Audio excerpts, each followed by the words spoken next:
जय हिंद फ्रेंड्स, आप सभी का स्वागत है आपके अपने YouTube channel Pramod sir Varanasi में। फ्रेंड्स देखिए, आज की इस वीडियो में हम कवर करेंगे यूपी जीके और कंप्यूटर। एक सीरीज न्यू स्टार्ट किए हैं और जिसमें 15 क्वेश्चन हमने कहा था कंप्यूटर करवाएंगे, 15 से 20 प्रश्न। लेकिन यहाँ पर हम यूपी जीके भी इसमें ऐड कर दे रहे हैं और आज से जो स्टार्ट हो रही वीडियो, इसमें 35 क्वेश्चन डेली मिलने वाले हैं, जिसमें यूपी जीके के 20 क्वेश्चन रहेंगे और कंप्यूटर के 15 प्रश्न रहेंगे।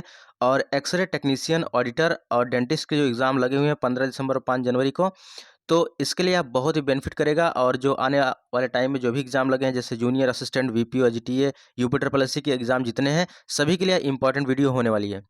तो इसकी पहली सीरीज जैसे कल वाला डे 1 था, तो उसका हमने वीडियो अपलोड कर दिया है। अगर आपने नहीं देखा तो देख सकते हैं। अच्छा, आप लोग बता दीजिएगा क्योंकि कमेंट बॉक्स में कि इसके पहले टॉप 20 नाम की सीरीज चलती थी, क्या जो वीडियो अपलोड कर रहे हैं क्या उसी में ऐड करें या इसका न्यू प्लेलिस्ट बना दें? तो आप लोग कमेंट करके ज़रूर बताइएगा, ठीक है। तो चलिए स्टार्ट करते हैं वीडियो को। और आज की वीडियो बहुत इंपॉर्टेंट होने वाली है। तो यहाँ पर हम लोग चलते हैं अपने पहले क्वेश्चन की तरफ। कंप्यूटर सबसे पहले कवर करेंगे। कह रहा है कि which of the following is the processing unit of the computer. कह रहा है निम्नलिखित में से कंप्यूटर की प्रोसेसिंग यूनिट कौन सी है। जब भी बात प्रोसेसिंग की आती है, हमेशा किसका प्रयोग करते हैं?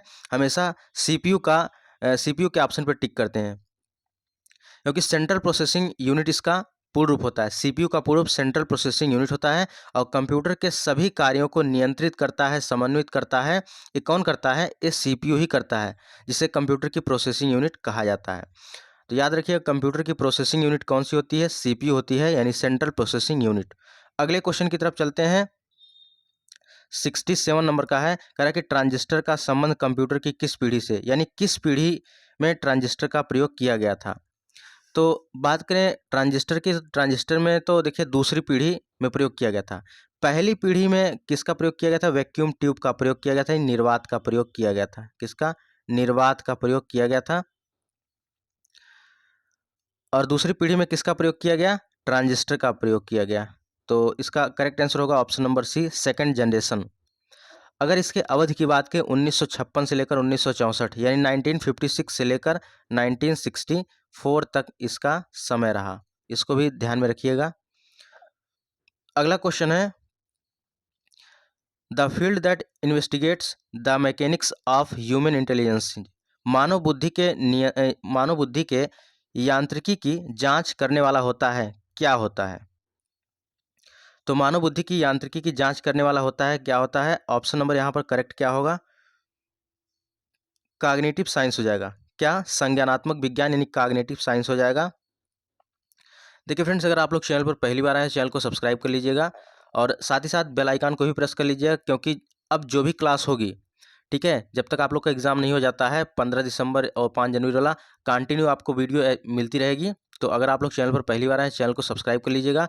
डेली आपको 35 क्वेश्चन मिलेगा और 35 क्वेश्चन बहुत इंपॉर्टेंट रहने वाला है। तो मानव बुद्धि के यांत्रिकी की जांच करने वाला होता है, कौन होता है? कॉग्निटिव साइंस होता है। अगले क्वेश्चन की तरफ चलते हैं। 69 है। कह रहा है कि लेजी लर्निंग एल्गोरिदम का दूसरा नाम क्या है? Another name for lazy learning algorithm. Lazy learning का एल्गोरिदम का दूसरा नाम क्या है? 69 का करेक्ट आंसर होगा ऑप्शन नंबर ए, के नियरेस्ट नेबर होता है। क्या होता है? के नियरेस्ट नेबर होता है, लेजी लर्निंग एल्गोरिदम का दूसरा नाम है। तो ऑप्शन नंबर ए करेक्ट होगा, के नियरेस्ट नेबर। 70 नंबर का कह रहा है कि डैश में लेजर तकनीक का प्रयोग नहीं किया जाता है। इनमें से किसमें लेजर टेक्नोलॉजी का प्रयोग नहीं करते हैं? और ऑप्शन दिए हैं, बार रीडिंग, ठीक है, बार कोडिंग और कटिंग, माइक्रोवेव और फिजियोथेरेपी। किसमें लेजर तकनीक का प्रयोग नहीं करते हैं? 70 का करेक्ट आंसर होगा option number A, microwave oven का में जो है लेजर टेक्नोलॉजी का प्रयोग नहीं करते हैं। लेकिन जैसे आप कपड़ा खरीदने जाते हैं मॉल वगैरह में, देखते होंगे बार कोड, ठीक है, बार कोड रहता है, उसमें जो रीड करते हैं लेजर के माध्यम से करते हैं। कटिंग एंड ड्रिलिंग करते हैं, तो वो भी क्या करते हैं? टैटू वगैरह देखते हैं, बनवाते हैं, लेजर के माध्यम से ही बनवाते हैं। फिजियोथेरेपी आजकल होती है किससे? लेजर के माध्यम से होती है, लेकिन माइक्रोवेव ओवन में ऐसा नहीं है। तो ऑप्शन नंबर सी करेक्ट हो जाएगा। चलते हैं 71 क्वेश्चन पर। Who has created Lisp the programming language for artificial intelligence. यानी कह रहा है कि आर्टिफिशियल इंटेलिजेंस के लिए प्रोग्रामिंग भाषा लिस्प को किसने विकसित किया। तो बात करें लिस्प की, तो लिस्प का पूर्ण रूप क्या होता है? लिस्प का पूर्ण रूप होता है लिस्ट प्रोसेसिंग होता है, याद रखिएगा, लिस्प का पूर्ण रूप लिस्ट प्रोसेसिंग होता है। और अगर इसके खोज की बात करें तो जॉन मैकार्थी के द्वारा इसको डेवलप किया गया था। तो 71 का करेक्ट आंसर होगा option number B, list processing. इसका विकास 1959 में जॉन मैकार्थी के द्वारा आर्टिफिशियल इंटेलिजेंस के उपयोग के लिए किया गया था। यह एक फंक्शनल प्रोग्रामिंग लैंग्वेज है, इसको भी साथ में याद रखिएगा, क्या है? फंक्शनल प्रोग्रामिंग लैंग्वेज है। अगले क्वेश्चन की तरफ चलते हैं। 72 नंबर है, कंप्यूटर शब्दावली में आईडीएन का पूर्ण रूप क्या होता है? आईडीएन का पूर्ण रूप क्या होता है? तो 4 ऑप्शन गिवन है, इनमें से आपको जो करेक्ट लगता है आप बता सकते हैं और कमेंट बॉक्स में भी कर सकते हैं कितने क्वेश्चन हमारे सही हुए। आईडीएन का पूर्ण होता है इंटरनेशनलाइज डोमेन नेम होता है, तो ऑप्शन नंबर बी करेक्ट होगा, इंटरनेशनलाइज डोमेन नेम। अगला अगला क्वेश्चन है, निम्नलिखित में से कौन सी सेवा इंटरनेट उपयोगकर्ताओं को कॉल प्राप्त करने के लिए सुसज्जित किसी भी पीसी से इंटरनेट पर बात करने की अनुमति देती है? क्वेश्चन फिर से पढ़ते हैं एक बार। कह रही कि कौन सी सेवा है, उस सेवा का नाम बताना है जो इंटरनेट उपयोगकर्ताओं को कॉल प्राप्त करने के लिए सुसज्जित किसी भी पीसी से इंटरनेट पर बात करने की अनुमति देती है। तो 73 का करेक्ट आंसर क्या होगा? 73 का करेक्ट आंसर यहाँ पर हो जाएगा VoIP हो जाएगा, ठीक है, VoIP इंटरनेट टेलीफोनी हो जाएगा।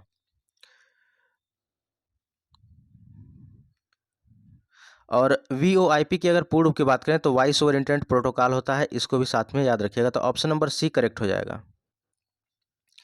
74 नंबर क्वेश्चन है कि कह रहा है कि what is the shortcut key to open the font dialog box in MS Word? MS Word में फॉन्ट डायलॉग बॉक्स ओपन करने के लिए शॉर्टकट की क्या है? कमेंट बॉक्स में आप लोग इसको बता सकते हैं। चलिए इसका करेक्ट आंसर क्या होगा 74 का?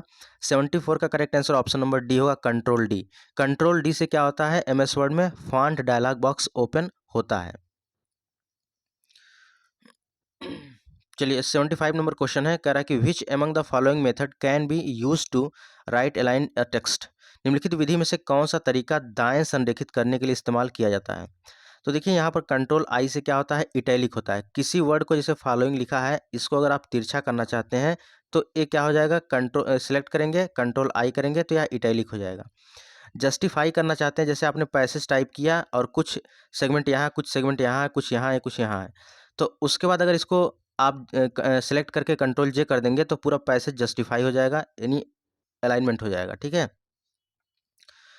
कंट्रोल जेड से अंडू होता है और कंट्रोल आर से क्या होता है? राइट अलाइनमेंट होता है, तो ऑप्शन नंबर डी करेक्ट होगा, 75 का डी।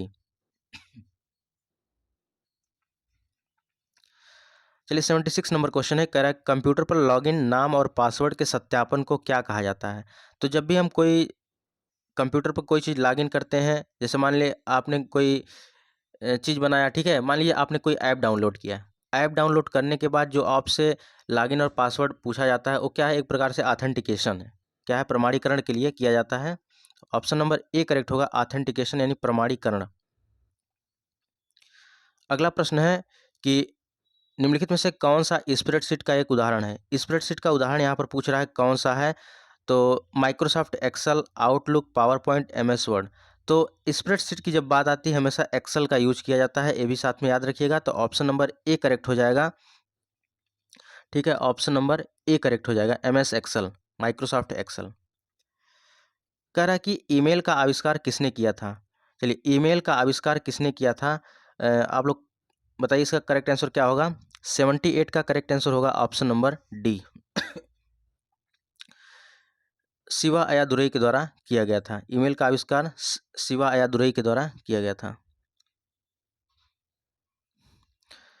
चलिए अगला क्वेश्चन है, एंड्रॉयड ऑपरेटिंग सिस्टम किस पर आधारित है? Android operating system is based on, तो यह किस पर आधारित है?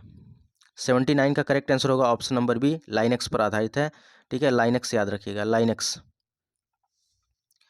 नेक्स्ट है कंप्यूटर का मूल कार्य क्या है? कंप्यूटर का मूल कार्य यानी which of the following is the basic function of computer? निम्नलिखित में से कंप्यूटर का मूल कार्य क्या है? तो इनपुट करना, स्टोरेज करना और प्रोसेसिंग करना, ये सभी कंप्यूटर के मूल कार्य में आते हैं, ऑप्शन नंबर डी करेक्ट हो जाएगा। और अगर उस तरीके से बात करें कंप्यूटर कितने मूल कार्य होते हैं? कंप्यूटर के 4 मूल कार्य होते हैं, इसको भी साथ में याद रख लीजिएगा। कौन कौन से? इनपुट करना, आउटपुट करना, स्टोरेज करना और प्रोसेसिंग करना। और इसका पूर्ण इसको अगर ट्रिक से बात करें तो आईपीओस होता है। इसको आईपीओस के माध्यम से आप याद रख सकते हैं, इनपुट, आउटपुट, प्रोसेसिंग और स्टोरेज। और जो हमारी कंप्यूटर की ई बुक है उसको आप जब लेंगे, ठीक है, ये जो कंप्यूटर की ई बुक है इसको जब आप लेंगे इसमें सारी चीज़ें आपको मिलने वाली हैं, ठीक है, ये सारी चीज़ें इसमें मिलने वाली हैं, इसमें आपको सारी चीज़ें मिलेंगी, ठीक है। कंप्यूटर की जो ई बुक है इसमें सारी चीज़ें मिलेंगी। जो आपका पेपर होने वाला है इसको लेकर आप अच्छे से पढ़ सकते हैं। अभी भी जो समय बचा है इसमें आप अच्छे से रिवाइज कर सकते हैं, ठीक है। इसमें नए टॉपिक बिल्कुल ऐड किए गए हैं। और बात करें कैसे आपको लेना है, तो स्क्रीन पर नंबर जो दिख रहा है इसी नंबर पर, ठीक है, 100 रुपये पेमेंट करके स्क्रीनशॉट अपना नाम और डिस्ट्रिक्ट सेंड कर देना। थोड़ी देर बाद इसका ई बुक आपको प्रोवाइड करा दिया जाएगा, ठीक है। उसी प्रकार यूपी जीके है, यूपी जीके की भी ई बुक आप ले सकते हैं। इसकी प्राइस 125 रुपये है, बिल्कुल यूपी ट्रिपल एस सी के नए पैटर्न पर आधारित है। और इसके लिए जो प्राइस 125 रुपये, इसमें 2 ई बुक मिलेगी। एक तो आपको यूपी जीके मिलेगा, दूसरा उत्तर प्रदेश करंट अफेयर मिलेगा, ठीक है। देखिए जितनी भी ई बुक जारी की जाती है इसमें बिल्कुल ओरिएंटेड कंटेंट रहता है और कोई भी इसमें समझौता नहीं होता है, ठीक है। कंटेंट बिल्कुल टू द पॉइंट रखा जाता है। चलिए हम लोग चलते हैं अब यूपी जीके पे, ठीक है। हम लोग का कंप्यूटर कंप्लीट हो गया है। यूपी जीके पे हम लोग चलेंगे। सामान्य जानकारी उत्तर प्रदेश कह रहा है कि केंद्रीय पक्षी अनुसंधान संस्थान CARI उत्तर प्रदेश के किस शहर में स्थित है। तो इसका करेक्ट आंसर क्या होगा? करेक्ट आंसर होगा ऑप्शन नंबर बी, बरेली में। केंद्रीय पक्षी अनुसंधान संस्थान बरेली में स्थित है।